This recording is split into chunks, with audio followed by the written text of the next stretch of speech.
Another day, another trade license. Congratulations ma'am sa new trade license and with free company stamp. Few questions lang kami sa pagkaka-receive nyo ng new trade license siya. Ano po ba yung naging story behind Elite Deals Trading? Actually, reborn siya kasi dati na tong Albibamo. So, ngayon, change lang namin yung name and para magbalik loob din sa online selling.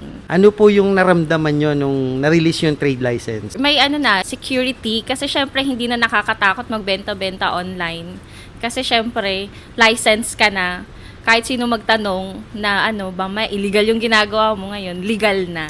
Ma-recommend mo ba si Next Gen Business Solution sa ating kapwa kabayan? Sobrang recommended kasi syempre, hindi tulad ng ibang gagawa ng mga license, iiwan ka na lang basta. Dito talagang adjman pa kami, pinuntahan kami dito para lang ibigay kung ano mga kailangan, lahat in details. Hindi ka nila iiwan ng wala lang.